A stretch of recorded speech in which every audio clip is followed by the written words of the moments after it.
industri kecantikan ataupun beauty industry di Malaysia adalah tidak dikawal selia. Disebabkan industri ni dia unregulated, jadi dia ada masalah dan juga risiko.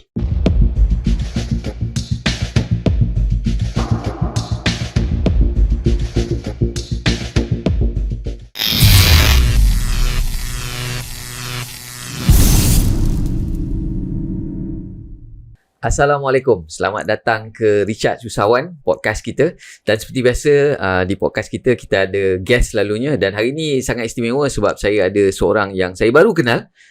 Tapi bila saya tengok personality kawan baru saya ni, saya amat tertarik. Dan hari ini saya nak bincangkan tentang dia lah, kan? Jadi sebelum tu saya perkenalkan dulu. Terima kasih Cik Azman kerana sudi meluangkan masa untuk podcast kita. Mungkin boleh perkenalkan diri dulu kepada audiens kita. Okey, boleh. Assalamualaikum warahmatullahi wabarakatuh. Waalaikumsalam. Nama saya Azman Zakaria. Saya adalah seorang CEO or Chief Executive Officer of IPAC Bureau. So IPAC Bureau adalah sebuah badan pensijilan ISO ataupun ISO certification body yang diakreditasi ataupun accredited by Standards Malaysia. Standards Malaysia adalah sebuah agensi di bawah MITI dan kami menawarkan program pensijilan ISO di bawah kod ISO 17024 ataupun daripada segi layman terms lah ya. Layman terms kita panggil certification of persons. Certification of persons. Certification of persons, jadi kita certify individu tapi tertakluk kepada skim ISO yang kami tawarkan lah. Dan untuk ISO mungkin di luar sana banyak dengar berkenaan ISO 9001 ya. Tapi kami punya unik sikit. Kalau 9001 dia certify syarikat, companies. Tapi kalau 17024 kita certify individuals. Perseorangan.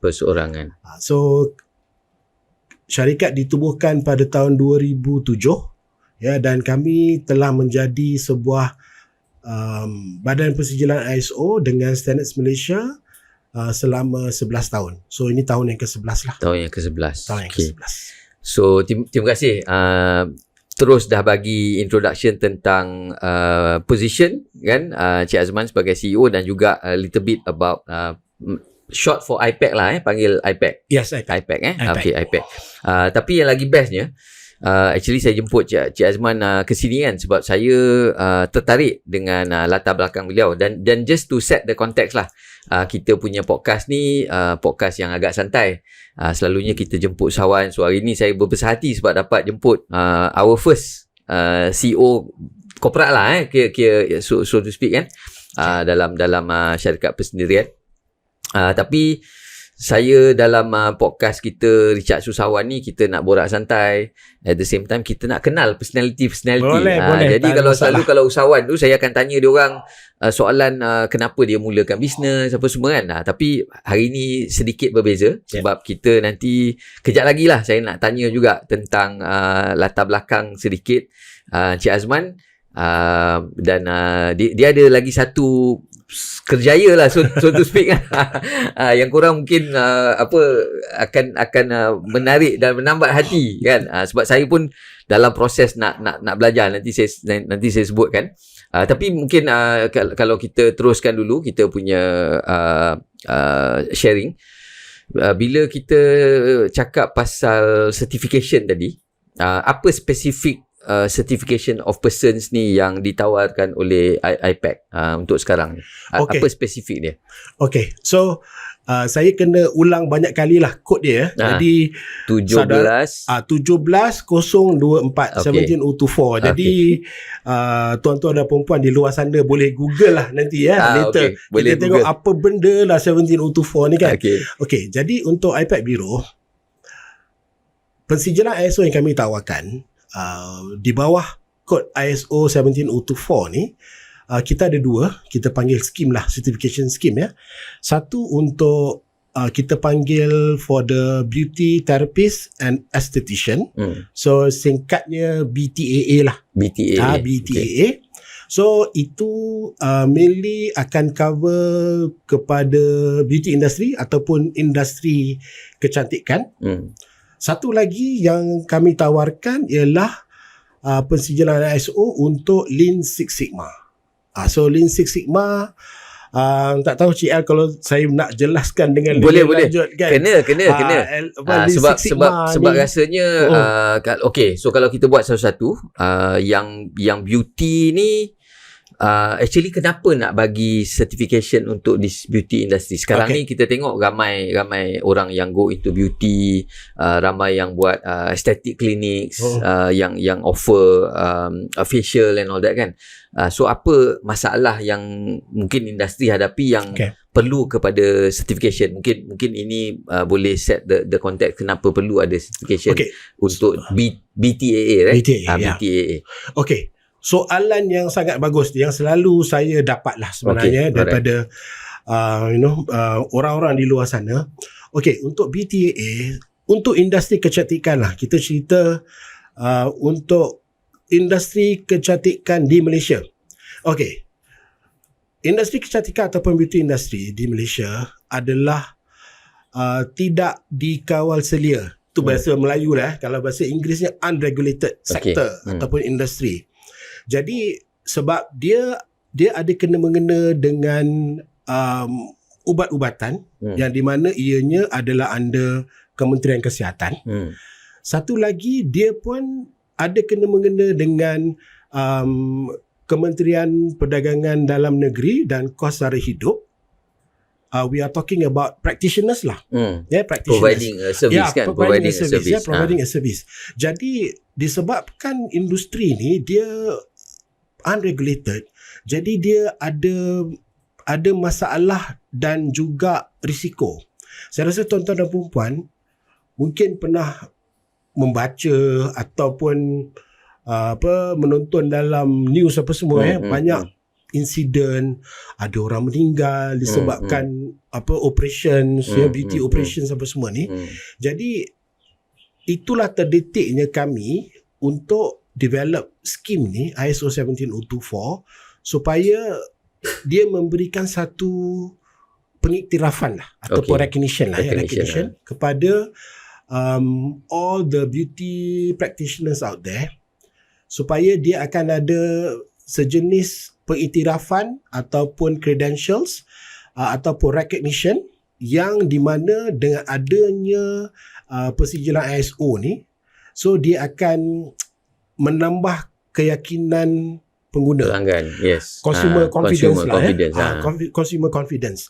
Dan juga untuk kami sebagai Biro Persijilan, yang skim ISO yang kami tawarkan untuk beauty industry ni, dia tak adalah sampai ke operations ke laser ke cucuk sini cucuk sana, tak ada. Dia tak ada sampai ke situlah ya. Jadi kita ada dia punya guideline lah yang kita ikut lah.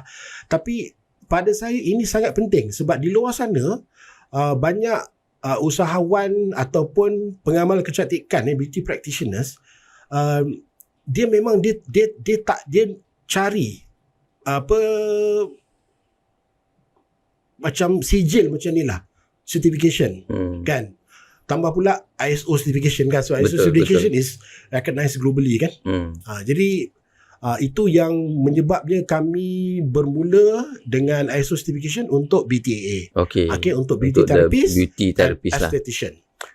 So saya suka Cik Azman cakap ini untuk, I think both sides lah. Satu untuk the confidence of pengguna, the consumer kan. Kita pergi, bila kita check, bila kita Google ke, tengok dekat dia punya website ke, ataupun even pergi office, bila ada pensijilan tu, kita rasa confident. Betul. Dan juga ini memberi keupayaan and juga build the confidence level of the practitioners themselves kan. Betul. Because ini mungkin bukan doctors yang belajar subjek doktor, buat operation and all that. Betul. Kan. Ini adalah pengamal satu jenis servis kan. Betul. Jadi bila kita dapat uplift diorang dengan certification, I think that is also something yang kita beri confidence kepada pengamal itu sendiri untuk lebih boleh buat marketing, untuk improve dia punya business and services kan. Dan saya nak tambah juga, So kepada individu yang kami certify lah, as a certified person lah kita panggil lah.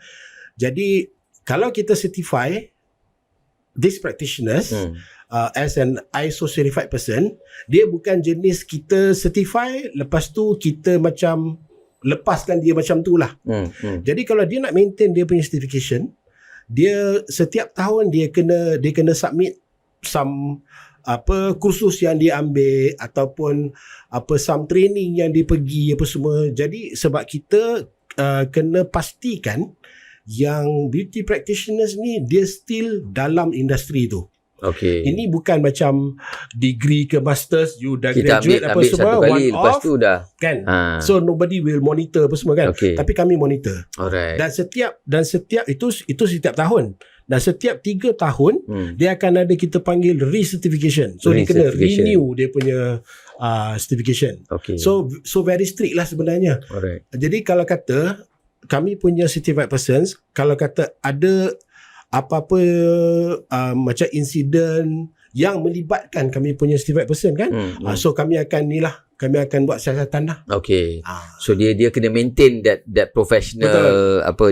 Dia macam CPD hours lah. Macam CPD hours kan. Kalau tuan-tuan dan puan-puan juga kalau familiar lah kan, dia macam engineer's license, pilot license, every year kan kena ada. Betul. Dia kena ada training, ada record kan untuk continue the certification, nak maintain the certification kan. Dia sebab ni kita panggil as a professional program. Jadi kalau professional program ni kita memang akan monitor dia punya movements, dia punya progress apa semua. Yes, memang kita akan buat. So itu satu skop dalam ISO. Yep. Dan macam Cik Azman cakap tadi, saya sendiri pun pernah dengar lah kalau setakat ISO 9001 tu kan, itu biasa dengar. Yes. Tapi bila 17024 yes. Bunyi pun dah lain. Yeah. So banyak ke certification, banyak ke ISO yang ada sebenarnya? Saya tak pasti sebab saya bukan ISO punya practitioner kan. Okay. So kalau kata kita cakap pasal overall lah overall. Kita jangan cakap pasal Malaysia lah. Kalau cakap pasal Malaysia saya pun tak pasti berapa banyak kan. Tapi kalau overall around the world ni setakat bulan Februari tahun ni lah, tak silap saya, ada lebih daripada 24,000 ISO. Bukan kita yang ISO. Okay, kalau ISO 17024 ataupun ISO 9001 tu kita panggil ISO standards lah. ISO standards. So maknanya ISO 9001 is one standard. So ada lebih daripada 24,000 ISO standards yang ada pada masa ini yang dijalankan lah oleh seluruh dunia lah. Various industries lah. Within the world lah. In the world. So persoalan yang saya tiba-tiba ada adalah nak tanya diri saya ataupun usahawan di luar sana, kita punya business standard apa? Mungkin satu soalan yang macam tiba-tiba terdetik kan, kau punya business level apa kan, standard apa? Tapi okey lah, mungkin kita tak akan pergi sana lah tapi something yang kita boleh mula fikirkan. Dan kalau kat Malaysia ni selalu yang orang practice is 9001, yang lebih kepada proses kan, mungkin sebelum kita masuk kepada certification yang lagi satu, which is the Lean kan, Lean Six Sigma. So saya pernah dengar jugalah lean konsep ni kan, lean canvas, kemudian Six Sigma, ada dia punya belt dia lagi kan. So mungkin sebelum kita pergi ke the Lean Six Sigma ni, generally 9001 tu covers what? Okay, so 9001 ni, okay, untuk makluman kami tak buat lah 9001 sebab banyak certification bodies out there yang memang buat. Tapi basically 9001 ni kita cerita pasal what we call QMS lah, Quality Management System. Okay. So Quality Management System ni adalah berkenaan sesuatu proses yang dilakukan oleh sesebuah syarikat. Okay, kita ambil contoh macam ni lah. Kita ambil contoh company A. Kalaulah dia ada satu insiden lah, staff dia cedera ke apa semua kan. So apa step dia? Okay. Okay, apa step dia? Step 1 kena buat apa? Step 2 kena Macam buat SOP apa? lah. Yes, Okay. SOP. Hmm. Dan juga SOP tu memang kena documented. Okay. So ISO is sebenarnya, ISO ni ialah satu tool yang untuk to ensure best practice. Tapi semua kegiatan ni, semua aktiviti yang terlibat ni akan kira documented. Okay. Akan ada record. Okay. Akan ada record. Kalau macam kita buat SOP lah untuk kita punya business and all that, memang kita nak record kan, baru dia jadi SOP kan. Jadi kalau nak ke arah ISO ni, mesti satu SOP yang lebih standardized. Betul. So maknanya SOP yang standardized dengan dia punya backup document. Okay. So maknanya kalau kata ada insiden kan, kena buat report. Report tu macam mana dia punya dokumen report. Format report. Dia punya format macam mana. Okay. So itu baru jadi standard lah, betul. Kalau setakat dia ada proses dia SOP barulah. Betul. Tapi belum ada that standard. Dia selalunya dia kalau SOP, selepas SOP dia akan ada, kita katalah, SOP saya ABCD. So the next one you kena translate you punya SOP tu into a flowchart. Okay. So itu yang flowchart is yes ke mana, no ke mana, ataupun patah balik, macam tu. So baru dia akan ke arah jadi satu standard. Yes. And then that process flow tu you kena support dengan dokumen. Say kalau tak jadi, form apa pakai. Kalau jadi, the next step apa form pakai. So memang dia menjadi lebih penting as kita contohnya sebagai usahawan yang kita nak buat business, as we develop and grow the company, dia menjadi lebih penting lah kan. Betul. Satu sebagai kita punya SOP, satu lagi nanti kalau kita nak minta certification, minta funding kan, benda-benda ni akan bantulah dalam all that process kan. Dia satu lagi, mungkin pernah dengar lah daripada previous working experience kan. Kalau kita boleh cakap lah, kalau person A ni dia buat benda ni, tapi kalau person A ni cuti, memang tak jalan lah benda ni. Betul betul. Jadi ISO ni jenis kita panggil quality manual lah. So kalau kata person A ni cuti, person B take over, dia boleh tengok. Selalu person A dia kalau dia kerja, dia akan buat ni, lepas ni buat ni lah. Itu sebenarnya. So dia juga menjadi satu element of risk mitigation lah kan. Supaya kita manage kita punya risiko. Kalau orang ni tak ada, benda tu boleh diteruskan. Proses tu tadi boleh diteruskan. So dia tak ada macam seorang tu dia tak ada, dia seorang je, tutuplah kedai kan. Tutuplah kan. Banyak kita usahawan yang macam tu kan. Kalau kita tak boleh operate hari ni, tutup business. Itu yang stres tu. Itu yang stres, betul. So daripada situ, kalau kita langsungkan kepada Lean Six Sigma tadi. So saya faham yang dalam komponen Six Sigma ni, saya rasa Six Sigma ni something yang advance lah. Dan saya adalah buat research sikit kan. So dalam Six Sigma tu ada elemen project management. Tapi mungkin secara ringkas, Cik Azman boleh share dengan audience. Saya tak tahulah korang tahu ke tak kan, tapi saya tak tahu, saya nak tahu. So hopefully boleh memberi manfaat juga kepada audience. Apa Lean Six Sigma tu?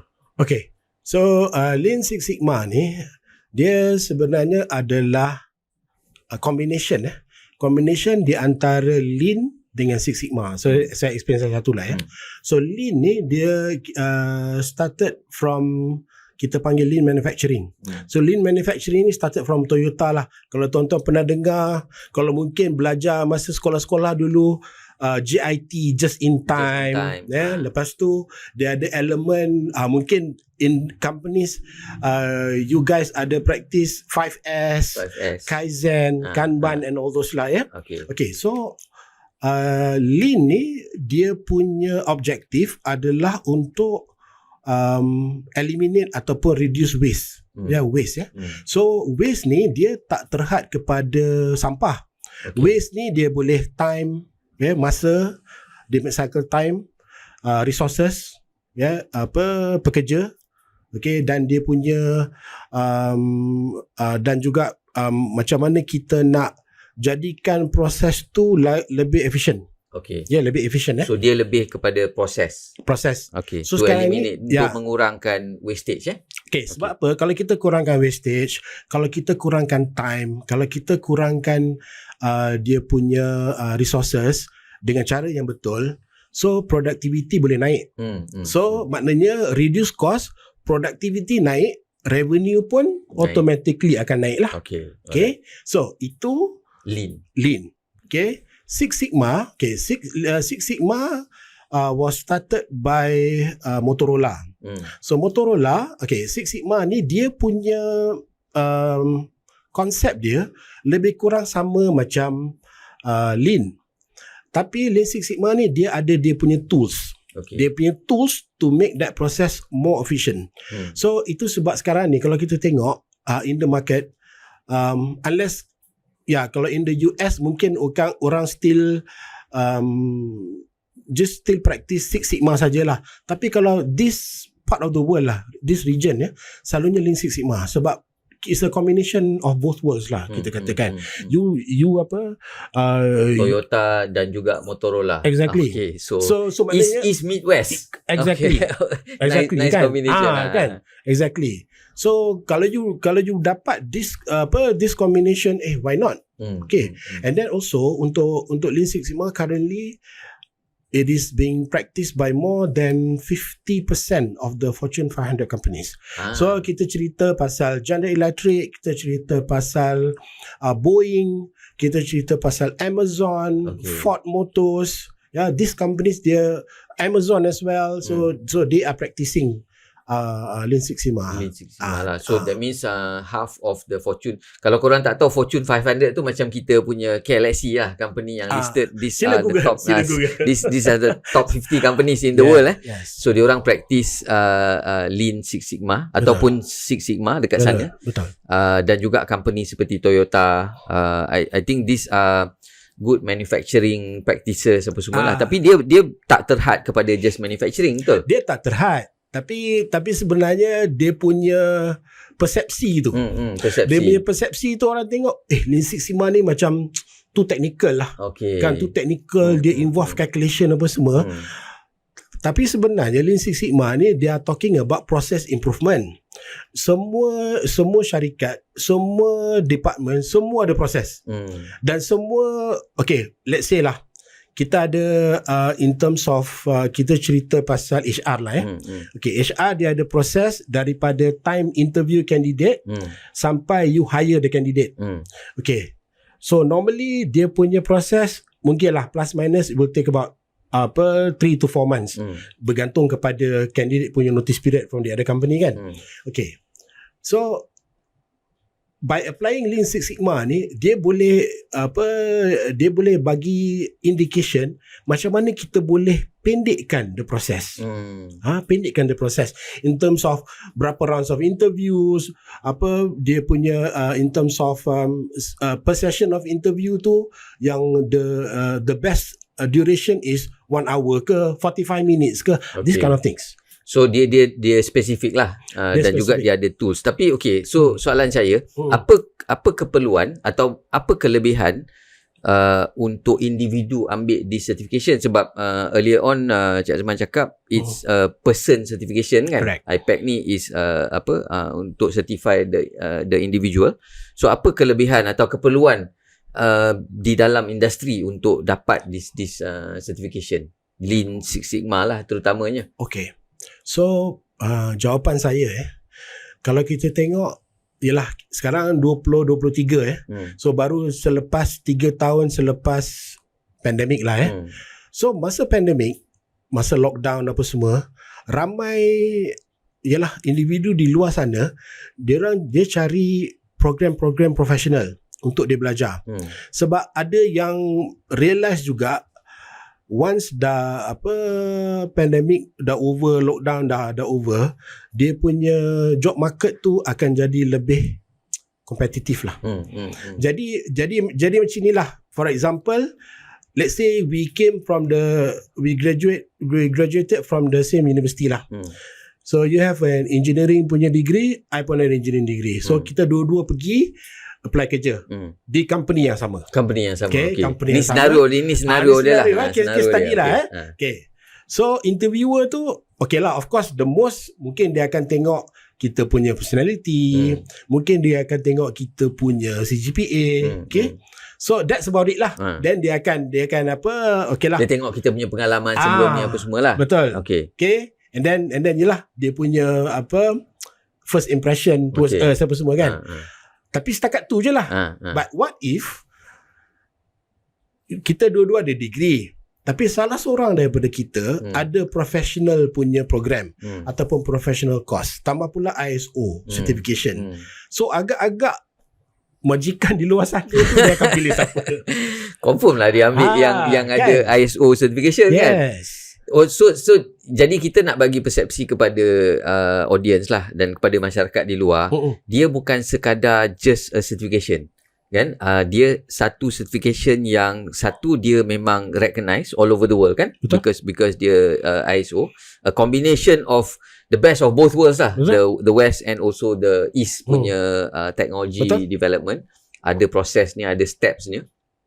Jadi ini something yang satu company pun nak implement as we move forward post pandemic ni, is becoming more competitive. Betul. Kan. Jadi kita pun nak kena apa, nilai tambah kepada kita punya proses, kepada kita punya produk, kepada kita punya services semakin penting. Dan I think also consumer semakin bijak juga kan. Nowadays orang boleh Google, kita dah boleh Google, kita boleh buat research on the company, on the services yang kita nak beli ataupun nak ambil.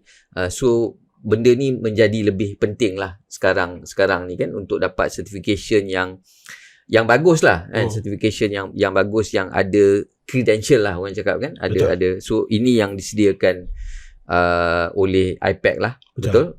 Untuk individu kan, untuk individu. Tapi kalau itu senario kalau kita dah bekerja.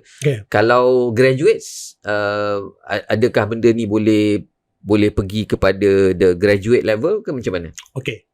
Kalau untuk graduates dia sangat-sangat membantu. Okay. So maknanya dia lebih kurang macam senario tadi jugalah. Okay. Maybe you came from University A, I came from University B kan. So kalau in terms of kita punya academic qualification tu lebih kurang sama lah. Kalau if you are in the same course kan. Tapi kalau ada that ISO certification, so dia akan increase. I think mungkin tuan-tuan yang kerja dekat universiti apa semua kan, dia banyak this term yang mungkin your vice chancellor ataupun TNC selalu cakap, you have to increase graduate employability. Graduate lah orang kata, graduate employability. Keterupayaan kan? Dia macam mana dia keupayaan untuk diorang dapat kerja lah. Graduan something adalah perkataan dia. Ada. Kebolehupayaan. Is it kebolehupayaan? Graduate employability kan. Kebolehupayaan untuk graduate tu dapat kerja lah. Lebih kurang macam tu lah kan? Jadi kita nak increase that graduate employability. So by having this kind of certification lah. Kan, this kind of certification. Kalau certification yang biasa, mungkin kurang sikit lah kan. Dia punya chances. Sebab apa? Kita bagi kita bercakap balik pasal Lean Six Sigma ni tadi ya. Untuk pengetahuan ya. Let's say kalau engineering students ni, let's say dia apply kepada MNC lah. Let's say dia apply pada Google ataupun dia apply ke GE. Okay. Let's say dia dapat lah. Tapi dia bukan certified person tau. So once kalau dia dapat kerja, GE akan still hantar dia untuk ambil Lean Six Sigma program. Tapi bukan ISO lah. So maknanya in another words, kalau you pergi, you dah ada. Benda tu mudah lah. So dia kata this person dah tahu the concept kan. Then he is ISO certified. So tu memang shortcut lah orang kata kan. So having said that, kalau benda tu penting, ada ke inisiatif IPAC sendiri untuk bekerjasama dengan the universities, local universities? Ada, memang ada. Even sekarang pun ada. Tapi saya rasa saya tak payah disclose lah kot Ah, dia punya okay. universiti lah ya. Tapi dah ada lah Tapi dah Okay, ada, okay. kita dah sign MOU apa semua. Okay. So nantikan dia punya so announcement nantikan official. dalam news ke apa, nantikan lah Okay. Kalau keluar muka saya tu, itulah tu. That's the time lah ya. Alright. So itu dengan IPTA. IPTA. Okay, IPTA. IPTS pun ada, tapi kita tak ada apa-apa yang konkret lagi lah. Okay. Ya, tapi kita ada approach lah untuk IPTS. Alright. Sebab IPTS pun dia pun cari program-program macam ni. Sebab dia memang ada. Kalau setakat professional programs yang non-technical, banyak je kat luar macam ACCA, banyak finance lah ya, finance accounting lah ya. Okay, so itu untuk IPTS, dan juga kita pun dari pihak IPAC lah. So kami pun memang dalam perancangan untuk berkolaborasi dengan MPC, dengan agensi-agensi kerajaan yang lain lah. Sebab memang ada banyak program, especially sekarang ni untuk yang unemployed graduate satu, unemployed students pun ada juga. So dia ada banyak programnya. Jadi dan termasuk TVET. So tuan-tuan kat luar sana tu jangan ingat TVET ni tak bagus. Dia dulu persepsi kita kalau dengar TVET ni dia macam second class kan. Betul. TVET saya tak tahulah siapa yang bagi perception macam ni kan. Tapi TVET sebenarnya dia punya prospek tu sangat-sangat besar dalam industri pekerjaan. Kalau kita tengok dekat luar sana ya, dekat luar negeri ya. Dalam companies yang besar-besar, for example lah BMW dalam tu TVET tu semua tu dalam tu semua yang ada skill kan. Dia lebih emphasize kepada skill.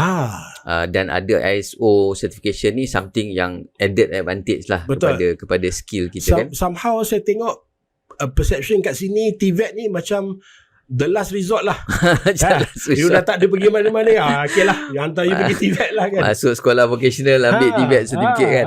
Macam alamak, kesian lah. Padahal these guys are very talented. Mungkin dengan podcast begini, sharing begini, kita boleh tambah baik lah persepsi.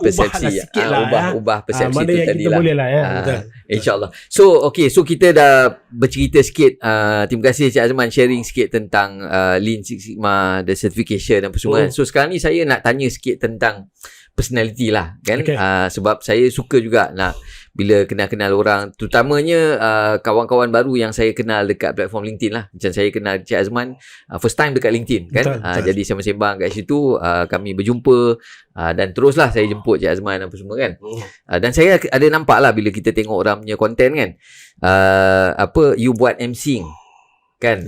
Sebagai MCing ni pengacara majlis profesional. Betul kan. So boleh nak tanya sikit lah pasal your MCing punya career ni sebenarnya. Bila startnya jadi MC kan, macam mana boleh end up jadi MC kan. Itu cerita lain pula lah. Ini bab lain lah. Ini tak ada kena-mena dengan certification lepas semua tak ada lah. Itu dah lepas lah. Okay, so saya punya professional career professional career in MCing ni semenjak tahun 1995. 1995. So 28 yes. 28 tahun sebagai seorang MC. 28 years. Actually lama tu. Itu dah jadi macam dia punya main profession. Rasa macam sekejap. So okay, it all started dengan saya challenging myself lah. Saya ni sebenarnya masa kecil-kecil dulu memang sangat-sangat introvert lah. Okay. Sangat-sangat introvert. Maknanya kalau orang datang, saudara mara datang kan, kita ni walaupun lelaki jadi macam anak dara lah, lari masuk dalam bilik kan, malu nak jumpa apa saudara ke apa sepupu apa semua kan. Okay, so selepas saya start kerja tahun 1990. So 1990 saya punya first job dengan one of the airlines lah. Okay. Jadi kita kerja dalam airline ni, kita mesti kena, kita hari-hari kita jumpa passenger kan. Nak kena serve diorang, customer service kan. So saya banyaklah pergi training, memang dihantar ke training apa semua lah kan. Jadi masa kita attend training as a participant. So dalam kita jelah dengar apa trainer tu apa cerita apa semua kan. So ada terdetik lah macam kalau aku duduk kat depan tu macam mana rasa dia. Macam tu itu started lah. Lepas tu saya tak tahu tuan-tuan dan puan-puan lah ya, tapi saya percaya pada visualization dengan law of attraction ni lah. So ini tu bab lain lah ya. Jadi kita banyak berangan-angan lah. Berangan-angan pakai suit depan cermin kat rumah kan, padahal bukan pergi mana pun kan. So things like that lah. Jadi I left the airline in 1995. So saya join ni satu freight forwarding company. So saya join freight forwarding company ni, kebetulan pula masa tu selepas saya join 2-3 bulan lah. Company yang saya join tu dia ada annual dinner. So annual dinner, of course ada MC kan. Tapi MC dia pada masa tu dia memang ada regular MC lah, internal punya regular MC, one of their sales managers. So sales manager dia jadilah. Jadi saya ni gatal-gatal mulut lah pergi jumpa saya punya MD masa tu. So saya kata boleh tak saya cuba nak jadi MC kan. So MD saya cakap tak ada masalah, but then you tanya the sales manager lah, sebab dia dah all this year kan, every year memang dia buat kan. So you kena tanyalah dia okey ke tak okey kan. So saya tanyalah, then dia cakap okey. So selepas dia cakap okey tu, saya rasa itu keputusan yang paling tak bagus lah. Sebab kita ni main tanya je, padahal kita tak tahu apa pun kan. So daripada situlah saya pun tanyalah macam mana dia punya macam mana flow dia semua kan. So start itu, that was the first time saya berdiri di depan, tak ramai sangat lah, dalam 200 orang. Semua employees lah employees of that company masa malam tu lah. Dan alhamdulillah lah, itu okey lah. Itu turning point lah. Turning point. Sebenarnya minta tanya nak jadi MC, tapi sebenarnya tak tahu apa-apa pun kan. Just macam try. Tapi mungkin itu juga kita cakap macam pencetus kepada macam tadi you cakap visualization. Kita tengok something, kita ada terdetik impian kan. Macam mana impian tu tercetus kan. So for you mungkin public speaking or MCing daripada situlah. So dah lama jugalah, dah lama. So kalau public speaking yang besar-besar ni, besar mana audience yang you pernah address? So progress daripada situ. Selepas annual dinner tu, so saya kira kita start kecil-kecilan dululah. Saya start dengan jadi MC untuk wedding, majlis perkahwinan dan semua kan. So kita progress sampai saya sekarang ni buat untuk conference. So conference saya punya audience yang paling besar, kalau tak silap saya, almost 2,000 orang lah. 2,000 2,000. So dari first time 200 sampai 2,000. And kalau conference ni ada juga yang ada jemputan orang-orang kenamaan. Betul. So ada protokol apa semua kan. So Cik Azman pernah buat untuk yang ada protokol punya program. So sekarang ni kebanyakan conferences dia kiranya memang official event lah. So official event, so saya buat juga dari selain daripada company biasa ni, saya buat juga untuk ministries. So ministry. Kalau kita buat untuk kementerian ni, sah-sah mesti ada tak menteri, timbalan menteri. Kan? Ataupun Perdana Menteri ataupun timbalan Perdana Menteri. Dia mesti ada lah kan. Dia mesti ada. Jemputan dia tu kan. Jemputan dia yang akan bagi keynote speaker lah. Keynote address lah.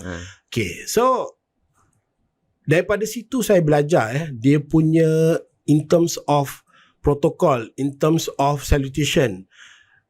Sebagai contoh, kalau kata you seorang datuk, you seorang datuk tapi you bukan politician.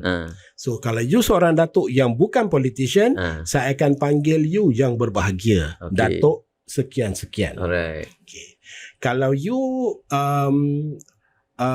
seorang datuk dan you adalah ahli parlimen, Okay. wakil rakyat, so saya akan panggil yang berhormat.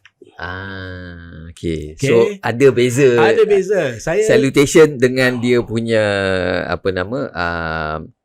pangkat kehormatan dia lah, Betul, kan, betul. yang dia dah dinobatkan kan. So kena panggilan betul-betul jugalah kan. itu kena panggil Kalau betul-betul. itu tersalah tu rasanya spoil juga tu majlis kan. Spoil majlis tu satu. Orang tu akan tengok you. Itu sure pressure kan. Macam pressure. Okay. Sangat. So I have tiba-tiba terdetik satu soalan. Okay. So kalau nak jadi MC ni, adakah dia satu talent ataupun skill? Okay. Ah, Okay. Kalau nak jadi MC, ini saya punya pendapat lah Okay. ya, daripada pengalaman lah ya. Dia kena ada combination of both. okay. Dia kena ada talent, dia kena ada skills. Okay. Kalau kita cerita pasal talent ni macam natural lah natural So talent ni untuk MC dia kena ada keberanian tu. Okay. Okay. Semua orang boleh bercakap, semua orang boleh bersembang, tapi boleh tak bercakap seorang-seorang, skrip di tangan, depan ada, tak payah ramai lah, 50 orang ataupun 100 orang yang kita tak kenal. Yang kita tak kenal lah. tak kenal tau. Bukan Aduh. kita kenal. Okay. Kalau kita kenal, okay, member je kan. Yang kita tak kenal, yang kita baru first time jumpa. Rasa dia macam mana? Okay. Okay. So itu first kali lah Itu first. kena ada kemahuan tu. Kan, keberanian tu mesti datang dia. Kalau dia cakap tak boleh, saya tak nak, memang tak boleh buat apa lah kan. Saya ada yang tanya, Cik Azman, saya teringin lah nak jadi MC, tapi saya tak pandai nak buat skrip. Saya kata skrip tu bila-bila orang lain boleh buat. Tapi yang pertama, you berani tak duduk berdiri depan audience tu. Okay. You tak kenal tau, bukan you kenal tau. Yang you tak tahu karakter dia macam mana kan. Orang tu tengah in good mood ke bad mood ke kan. Ni you nak bercerita ni, you nak bercakap depan dia orang ni. You berani tak berani? So itu berdiri dekat atas stage yang tak ada orang, kita seorang-seorang nak pandang crowd yang 20-30 orang dan begitu banyak, keberanian. On top of that, kalau for you lah, the official salutation of ministers, orang kenamaan kan, dia punya pressure dia sure lain macam dia kan. Okay. Dia kalau selalunya lah kita cerita pasal sopan lah Kalau MC, dia ada salutation yang berbahagia datuk siapa-siapa Tan Sri apa semua kan. The ideal punya way lah you sebut nama orang tu, you akan tengok dia tau. Okay. So you berani nak tengok dia ni. Sebab dia akan realize you are mentioning my name. Dia pun akan tengok kita tau. So kita pun akan not dia macam tu. Okay, alright. Okay, bukan kita dia orang diri sini kita baca, bukan kita baca tu kita tengok depan. Kita baca, kita tengok dia. Kita acknowledge dia lah. Alright, in the hall, in the room kan. Tapi setengah orang dia tak buat lah, dia tak berani. Okay. Dia tak berani. Okay. Dia okay, so tu pun penting lah, kita acknowledge dia lah, kita baca. Bukan sekadar kita baca skrip pandang audience, tapi kita juga kena pandang orang tu. Betul. Maksudnya kita kena kenal lah kan. Kena kenal lah siapa orangnya kan. Lepas tu kita pandang dia dan acknowledge. So that must be a real pressure lah kan. So kalau dalam satu event, so the pressure dekat mana sebenarnya? Pressure point tu dekat mula, dekat tengah, dekat ujung. atau masa preparation tu. Okay. So sekarang ni dia punya, kita panggil dia punya challenge atau dia punya hardship lah sebenarnya dia punya preparation. Okay, preparation. Sebab you kena tahu, kalau kata kita buat corporate events, especially kalau kita buat dengan ministry you kena deal dengan two parties. You kena deal dengan ministry punya orang, you kena deal dengan event manager. Okay, event management mungkin event manager mungkin dia akan engage third party. Okay, Sebab event manager dia akan cerita more on the flow. Yang ministries dia akan cerita okay, for example macam sekarang kan, Malaysia Madani you kena touch, you kena dalam tu, you kena ada touch that points tu. You kena ada. So itu dia punya coordination. So sekarang ni katalah semua dah siap, event pun nak start. You akan start dengan announcing the arrival of siapa-siapa kan. So dah sampai apa semua. Selalunya kalau kata untuk ministries yang involve minister ataupun deputy minister ataupun any government punya events kan, dia akan ada negaraku. Okay, negaraku. Negaraku. Okay. Saya pernah pengalaman saya pernah ada ialah small incident ni lah. Okay.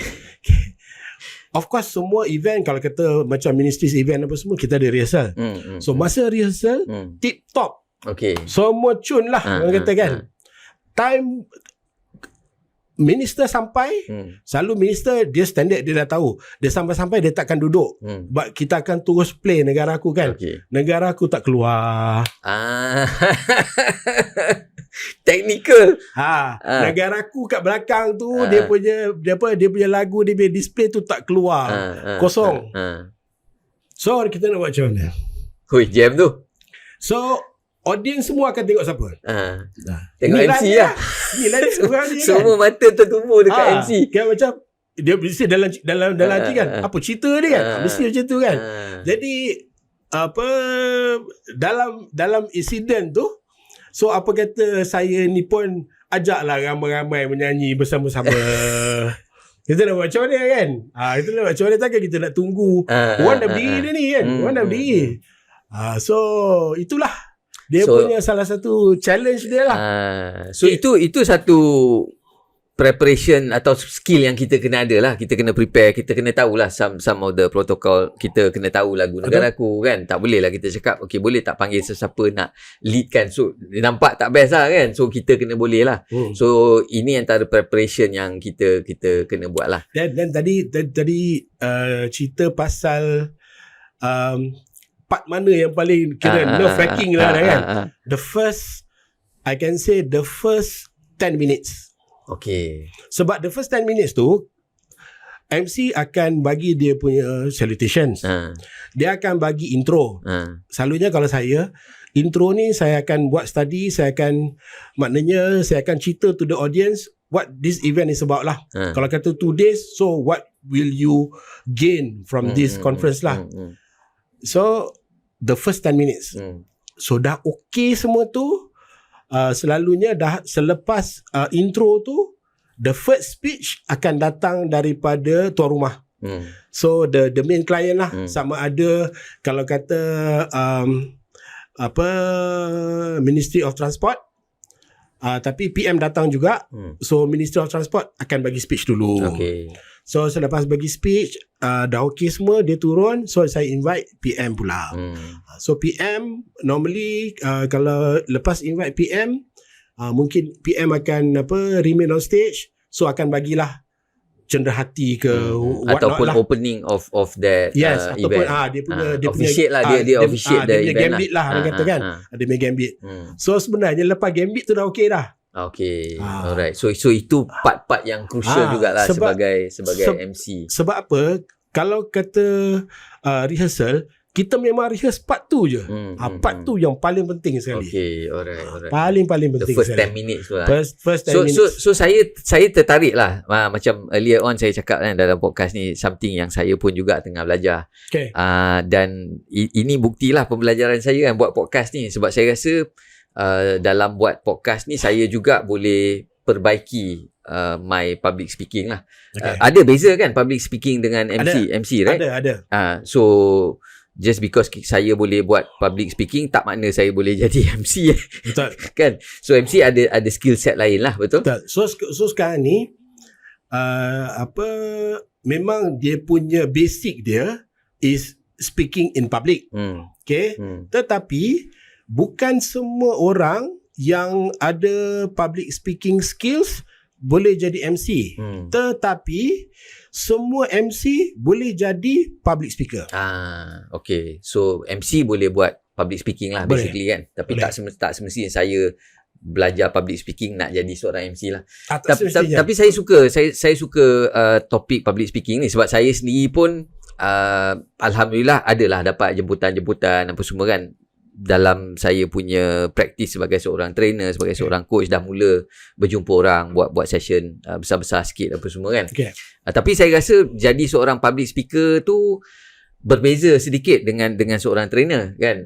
The konteks tu sedikit berbeza lah. Dan saya pun sendiri rasa gemetar lah kalau berdiri atas stage seorang-seorang nak mulakan sesi apa semua kan.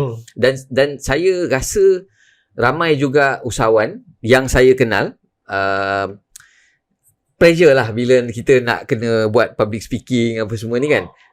Dan saya rasa lah, ini pendapat peribadi lah, saya rasa public speaking ni salah satu skill yang sangat penting untuk kita sebagai leader, kita sebagai trainer ataupun kita sebagai orang yang akan berdiri atas stage. Bukan saja atas stage lah, tapi dengan team kita apa semua kan, this ability to speak lah. Itu perspektif saya sebagai bukan profesional lah, bukan 28 tahun. Tapi in your perspective, what do you think public speaking ni macam mana? Kepentingan public speaking tu sendiri. Okay, pada saya public speaking ni sangat-sangat penting. Sebab apa? Dia memang tak ramai. Mungkin yelah, kalau kita tengoklah studies shows that public speaking ni is the number one fear. Nombor satu list yang paling orang lagi sanggup terjun gaung lagi daripada dia jadi dia speak in public. Dia speak in public. Sangat-sangat penting. Terutama kepada usahawan lah di luar sana sebab we are talking about communications we're talking about communications. Kalau you tak communicate benda yang betul dengan cara yang betul, so macam mana you nak convince, sama ada pekerja you ataupun klien you, so communication sangat-sangat penting sebenarnya. Kan, dia tak payah pergi sampai apa nak berpidato apa semua, tak payah kan. Tapi as long as kita ada keberanian tu lah. Keberanian. So first is keberanian lah. Ada tak satu atau dua step yang kita boleh practice atau boleh mulakan? Kalau benda tu penting lah sebagai seorang usahawan, sebagai seorang CEO, sebagai seorang maybe C-level kan, you are heading a team lah, kita ada team kita. Ada tak satu atau dua tip yang mungkin boleh mencetuskan kita supaya dari keberanian tadi tu ada beberapa lain benda yang kita boleh prepare ourselves? Ada tak in your experience? Okay, so sebenarnya kalau kita cerita pasal MC tadi kan, MC tadi dia banyak kena ada that mental preparation lah. Mental preparation kan. So pada saya kalau jadi MC ni, dia lebih kurang macam jadi seorang pelakon lah. You kena mendalami watak tu lah, menjiwai watak tu Jadi kalau you dah jadi MC tu sebab ada bukan nak kata insiden lah, adalah dia punya satu situation ni yang saya jadi MC. So selepas tu kalau kita buat conference kan, dia ada lunch break kan. So lunch break saya akan duduk lah, saya pun build PR build rapport dengan saya punya participants kan. Jadi saya duduk, saya bersembang kan. Saya cakap, Cik Azman, dengan kita cerita cara cakap lain lah. Kat depan tu lain tau. Saya cakap, lain. Lain. So kita ada macam karakter yang betul. Kita sebab apa? Dia kalau kita kat depan, kalau kita kat depan audience ni, kita kena tunjukkan yang kita in charge tau. Kan? I don't care who you are, tapi yang I'm driving this event, so I kena project myself. sebagai ini seorang apa orang kata a leader lah. To lead the conference. So maksudnya kalau kita breakdown example tu sebagai satu tip ataupun kaedah, maksudnya kalau saya berdiri kat depan address my team ke atau address the audience, cara dia berbeza. Dan kalau kita duduk minum teh atau have lunch together, cara tu berbeza lah kan. So kita kena boleh bawa diri dengan cara yang okey, macam untuk pada para usahawan di luar sana kan, memang kita boleh minum dengan pekerja kita kat luar. Okey, so tapi kalau kita dekat office, kita kena tunjukkan yang kita ni sebagai seorang leader tau. Kan? Kita sebagai seorang bos, so kita punya cara tu pun kena ada lah. That certain characteristics tu. Kan? Sebab setengah sorry to say lah, ada yang setengah saya observe lah ya. Dia dengan pekerja dekat office, dalam office pun macam tu, kat luar pun macam tu. So you tak ada that boundary tau. So dia punya nanti kita takut dia punya level of respect tu kurang lah. Itu kita ni lah. Okay, itu satu. Dan satu lagi, pada saya lah, apa-apa pun, especially untuk public speaking lah, preparation is very important. Preparation very important. Tapi saya ada juga yang dalam saya attend training, bukan public speaking lah, ada kind of training yang kita kena buat impromptu speech kan. Okay, tapi kalau impromptu speech pada saya dia ada tips lah. Tips dia tu four husbands and one wife. Is how the why the why, when, who, where, how. Satu one husband, four wives. Okay, jadi kalau you nak buat impromptu speech kan, you boleh main 5-5 ni lah. Alright. Kan, siapa, macam mana, kat mana kan, kan. So that's a good tip. I think that's a good tip.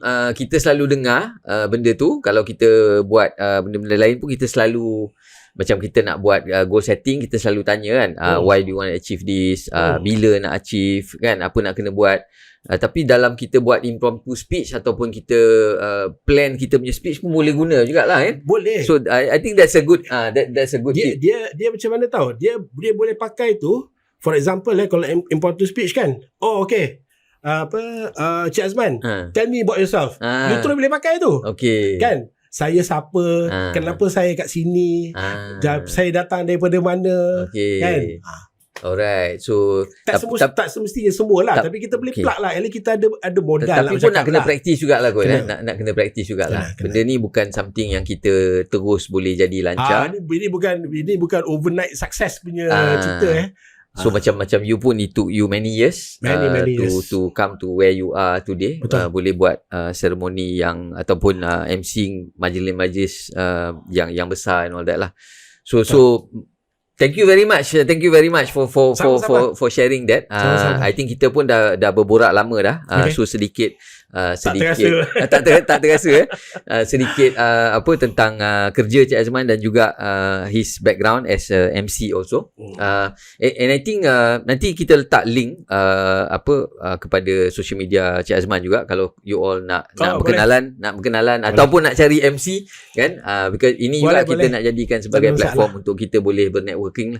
Dan saya suka dan saya rasa penting untuk leaders kita dan juga usahawan untuk boleh bawa diri dan boleh bercakap in public and all that lah. Hopefully we can improve in that area as well. Dan saya pun the reason why saya pun nak join podcast ni pun sebab saya pun nak tolonglah usahawan di luar sana lah. Kan, kalau kata